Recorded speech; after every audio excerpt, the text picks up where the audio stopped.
G'day viewers and welcome to this episode of PB's Retro Restorations. This week I'm restoring this 1969 Holden HT Ute from the New Zealand manufacturer Funho. I wanted to do a local car because it's Australia Day this weekend, and while this is a Kiwi-made diecast, it is of an Australian classic car, so I figured that'll be okay. At any rate, let's get fair dinkum cracker-lackin' cobber, as they say, all across this great southern land, and that includes Tasmania, Johnny V and KC. And get going on this little guy. So you might remember the scout car I did where I said I found the roof in a jar of parts. I found it in that jar of parts when I was hunting for the base for this, because the lady had that for sale. So I was ashamed the base isn't there, but I thought maybe I could 3D print it. But then I was digging through her box of parts and I found the base for it. So I've seen KC and a couple other blokes do these up real nice. So I don't know whether to do this as a stock or custom, but get these posts sorted out first, and we've got a ways to go before we get to that stage, don't we, viewers?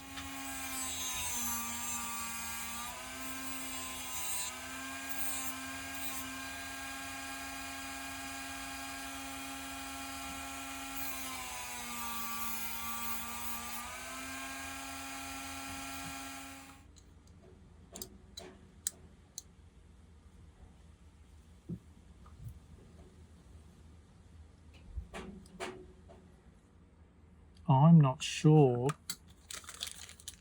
whether this one is, I don't know if the bloke who had it before me did the posts on this,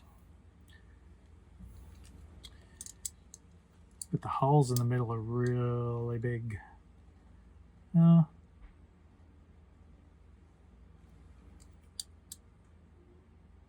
Actually, might just work. I think I might glue this one rather than thread and tap it. Oh no, I'll go through that.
Okay, viewers, so I completely forgot to hit record when I started doing this, so bear with me here. I have tweaked it a bit. I managed to get it a bit straighter.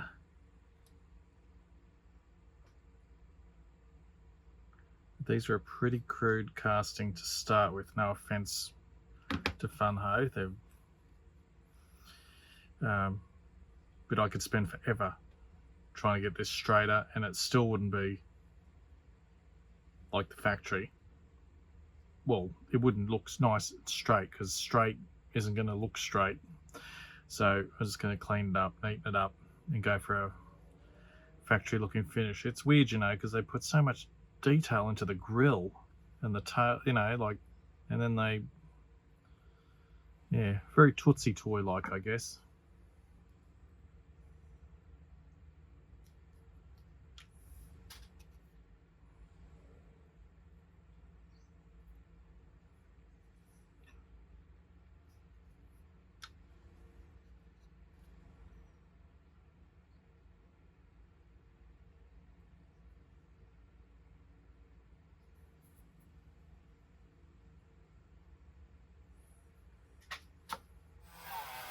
Once I decided I wasn't going to be painting the base, I decided to give it an extra buff up with the wire wheel and make it really shiny.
So here's my 3D printed wheels that I designed based off the originals that were on the one that Johnny V sent me. Thanks, Johnny V. They're a massive help.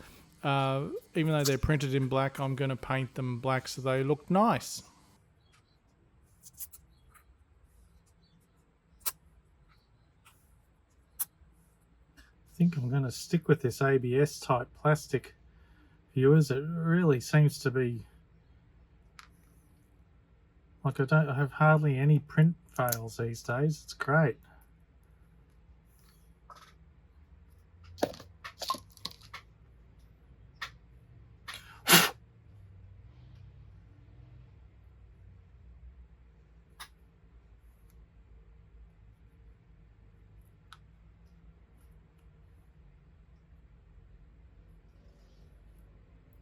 a bit thin.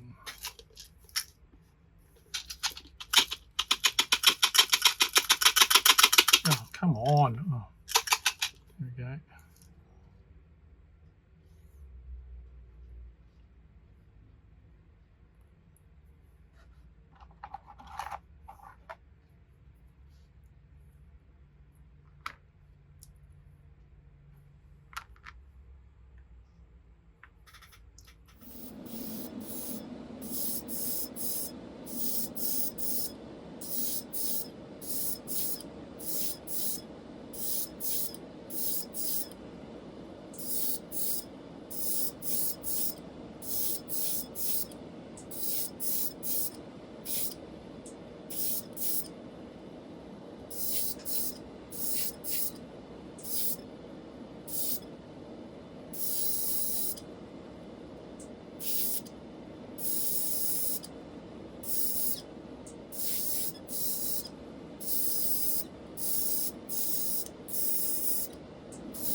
Okay, so the eagle-eyed among you might have noticed my new Fiskars slicing and scoring machine.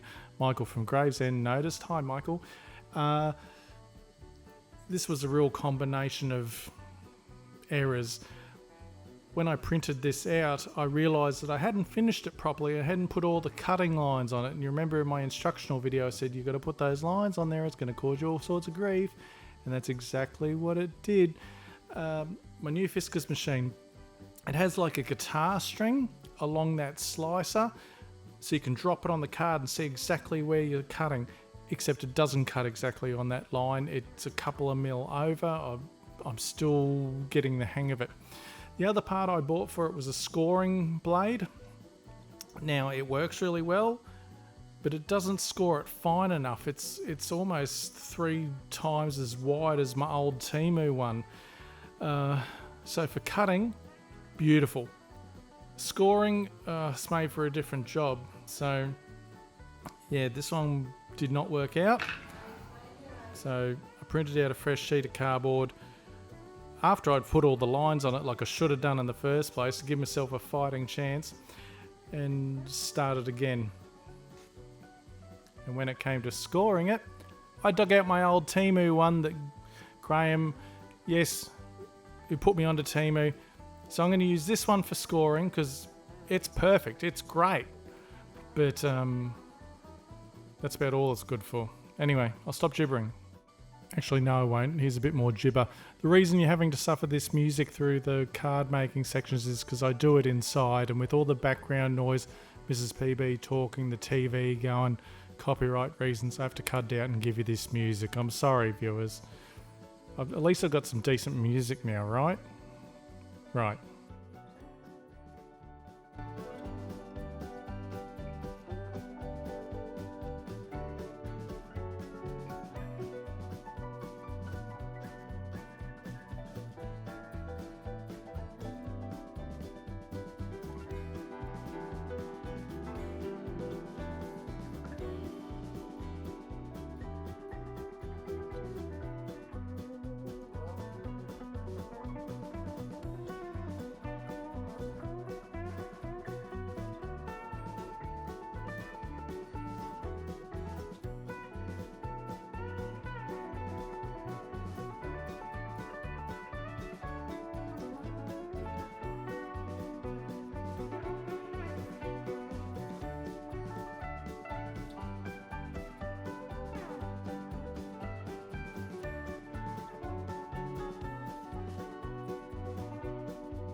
As you saw there, I cut the middle of this box out so I could make a plastic window for it. It's the first time I've tried doing something like this. I know Paul Restorer does it all the time, makes it look easy because he's a guru. But anyway, I cut a sheet, and using the bit I cut out of the middle as a template to know where to score it, I scored it, and it actually worked. And apart from me getting some white glue on the inside of it that I tried to get rid of, it came out pretty good. I'm definitely going to tackle it again on other projects.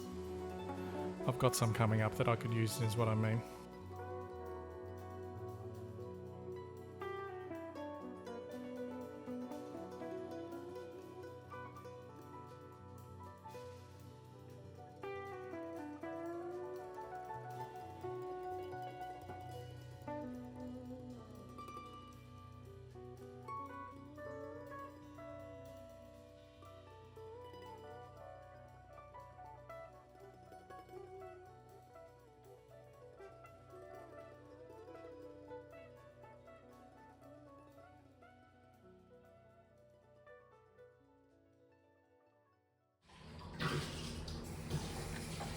How much rice did you cook last night? Oh, 2 cups. 2 cups. Oh, you don't have that much. Just having funny tonight. What are we having tonight? I don't know. Rice.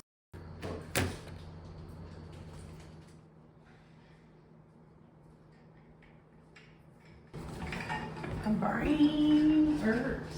My burning herbs. From pictures on the internet, these little cartons just had a little bit of cardboard inside them to like prop the car in it. So I tried to replicate it with some success. It kind of worked. So just like that, as if by magic, with no grief whatsoever at any stage during the process, we are done. Hooray! So here we are back at the start with my $5 find from the Brisbane Diecast Fair, a Funho 1969 HT Holden Ute. It's only missing its wheels. It looks like it's missing a lot more, but they never had glass or anything like that. It's a fairly crude casting, but you know, back in the time when this was made, Funho were about the only company I can think of that were making die-cast Australian vehicles, so for that we thank them. Anyway, this is what I started with. And this, dear viewer, is what we're left with now. Ta-da! Wacky doodles, looking $1 million now, isn't it, viewers? You might notice there on the front driver's side guard, and the driver's side is the right-hand side in this country, viewers. I must have spilled a little bit of the grey wash on it. It's marked the paint, and I tried wiping it and rubbing it off. I suppose I could probably try sanding it off, but, you know, pressed for time because I left it till the last minute again, but you don't want to hear all that rot. The paint works well. I don't know that if these ever had the taillights in the front painted on them, but it needed a little bit of detailing. A pretty basic model, but it does reasonably accurately represent what it's supposed to. So anyway, I hope you like this video, viewers.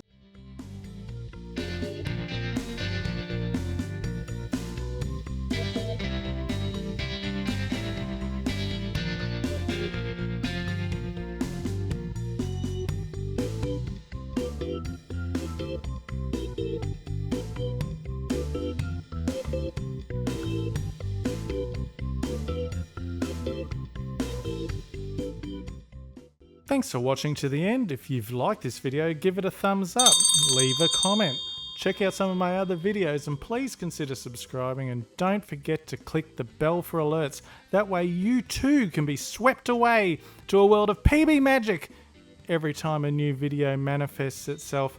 Aussies, have an awesome and safe Australia Day long weekend.